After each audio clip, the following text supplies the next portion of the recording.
Այո, Տիկին Նավանեսյան, վերջին ամիսներին ես էլ եմ շատ հաճախ շփվում դիաբետ ունեցող երեխաների ծնողների հետ, մարզային այցերի ընթացքում մի քանի անգամ եղել, որ նրանք մոտեցել են գործնական ամենօրյա ռեժիմով էլեկտրոնային փոստով նամակներ եմ ստանում,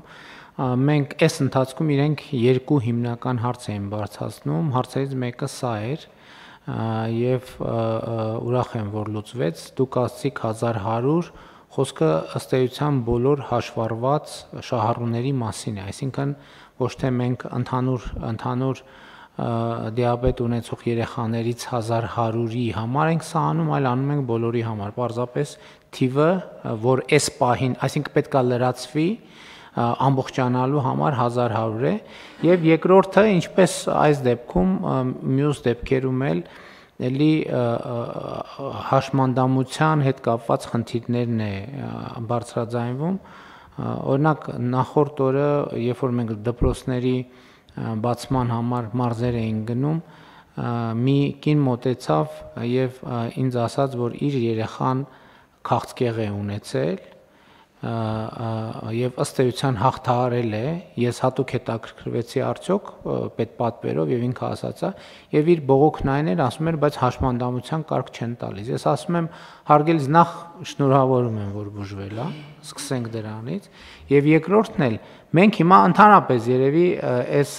մեր բառապաշարն էլ պետքա փոխենք, որովհետեւ ամբողջ համակարգն է փոխված։ Մենք հիմա խոսում ենք անձի ֆունկցիոնալության գնահատման մասին։ Այսինքն մենք այդ համակարգը նրա մասին չէ, թե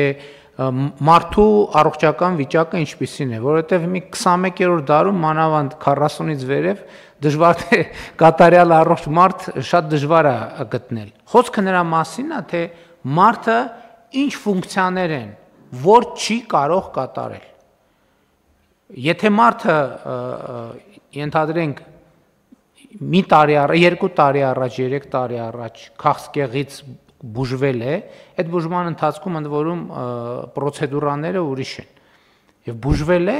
ֆունկցիոնալությունը, ինչ նշանակում ֆունկցիոնալություն, որ մարդու կենսագործունեություն, մարդը կարող է լիարժեք կենսագործունեության համար անհրաժեշտ գործողությունները կատարել։ Եվ սա է այն փոփոխությունը կամ արդեն ինչ սահմանափակումով կատարել։ Կա հենց այդ է գնահատվում, ոչ թե գնահատվում է մարդը ինչ առողջական վիճակը ոնց է, այլ գնահատվում է թե իհարկե ներառյալ այդ առողջական խնդրով արձանագրած իր անձի մարմնի ֆունկցիոնալությունը ինչքան է։ Եվ հետեւաբար հիմա այս հարցը, այսինքն այս երկրորդ հարցը մենք էլի տարբեր առիթներով, տարբեր շահառուների խմբերով, ընդ որում սա էլ հարգելի գործընկերներ, այն բարեփոխումներից մեկն է, որ իրականացնելու համար անհրաժեշտ էր, այո, պետք է ասել խիզախություն, որ գնալ եւ այդ բարեփոխումը անել, ասել հարգելի ժողովուրդ, մենք հիմա անձի ֆունկցիոնալության գնահատման համակարգով են գնալու, որը աշխարհի առաջատար փորձն է։ Մենք ոչ թե նոր բան ենք հորինել, այլ պարզապես մեր պրակտիկաները համապատասխանեցրել են աշխարհի լավագույն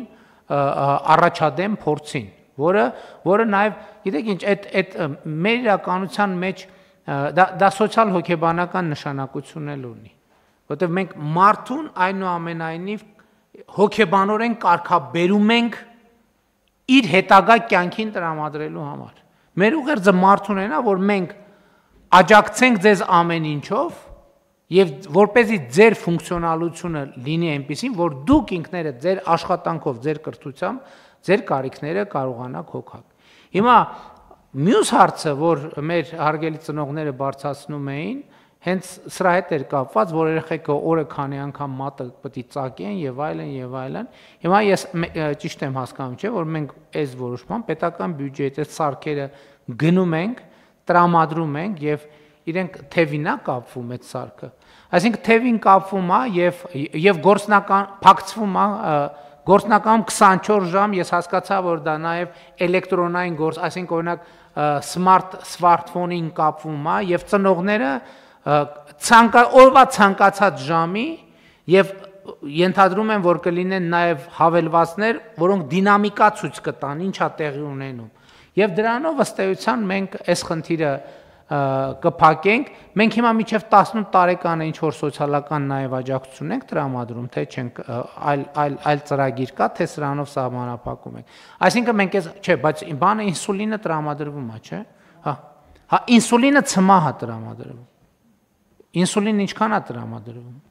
Պարոն վարչապետ, մեր երկրում բոլորը ինսուլին ստանում են, բայց մինչև 28 տարեկանները ստանում են շպրիցներով, անալոգներով, այսինքն նորագույն ինսուլինները շատ հեշտ կիրառության եւ ոչ միայն ինսուլինները, այլ նաեւ այլ դեղորայք, որը դիաբետի կառավարման համար մտած է այս ծրագրի մեջ։ Հիմա այսինքն ես նկատի ունեմ այնպես չի, որ մենք մարդկանց իրանց խնդրի հետ մենակ ենք թողում։ Ոչ, մենք ասում ենք, մենք խնդրի հետ առնչվում ենք հասցեական։ Իսկ սարքերի հետ կապված, ասեք, մինչև 27 տարեկանների հետ կապված փոփոխություն ենք անում, դա ինչ փոփոխություն է։ Առաջ մինչև 25 թվականը մենք այդ ստրիպերը, որոնք որ մատը ծակելով տրամադրում ենք մինչև 18 տարեկաններին, մենք տարիքային շեմը բարձրացեցինք եւ մինչև 28 տարեկաններին տարեկան 300 հատ տրամադրում ենք ստրիպերից։ Այսինքն 18-ից 28-ը կշարունակենք այդ հին մեթոդով ստրիպերը տրամադրել, սա եւս կարեւոր է, որ երիտասարդները ունենան հնարավորություն շատ հաճախակի չափեն իրենց ուրեմն դիաբետի առումով եւ կառավարեն։ Բայց հիմա ես հասկանում եմ երեխաների հարցը արմատապես լուծվում է։ Այսինքն սարքերը տրամադրել, իսկ հա ժամկետը չմոռանանք, հիմա էլի կխոսանք, հեսա շաբաթվա վերջ կքննարկվի, որ ասեցին, բայց դեռ չի հասել։ Սարքերը երբ կհասնեն։ Պարոն վարչապետ, մատակարարումները սահմանված են մինչև տարեվերջ եւ այսպես խմբականակներով մենք կստանանք։ Այս սարքերի տեղադրումը որոշակի իրենից նաեւ խորհրդատվություն է ներկայացնում եւ այդ ամեն ինչը մտած է։ Այսինքն երեխաները կհրավիրվեն, իրենց բժիշկը եւ բուժքույրը ամբողջապես կիրականացնի փակցնումը սարքի եւ նաեւ կրթական հատվածը եւ այսպես խումբ մենք մինչեւ տարվա վերջ ուրեմն պիտի ապահովենք։ Իսկ դա ինչքան է կիրառվում մի անձի թևին փակցրեցին, դա ինչ ժամկետ ունի։ 1 տարի է այդ մենք ծրագիրը կազմել ենք 1 տարվա տրամաբանությամբ եւ հաջորդիվ անընդհատ լրացնելու ենք հաջորդի տարիներին։ Այսինքն, որ հիմա մի տարի տալիս ենք, ասում ենք մի տարուց հետո էլ գործ չունենք։ Չէ, պարոն վարչապետ, եւ ինչպես նշեցիք, բյուջետային ծրագիր է սա ըստեյության։ Այո։ Եվ 2000 հաջորդիվ տարիների մեջ արդեն այս հաշվարկները ներառված են մեր բյուջետային ծախսերի մեջ եւ հաջորդիվ էլ երեխաներ նոր հայտնաբերման պարագայում նրանք ավտոմատ կմտնեն այս ծրագրի մեջ։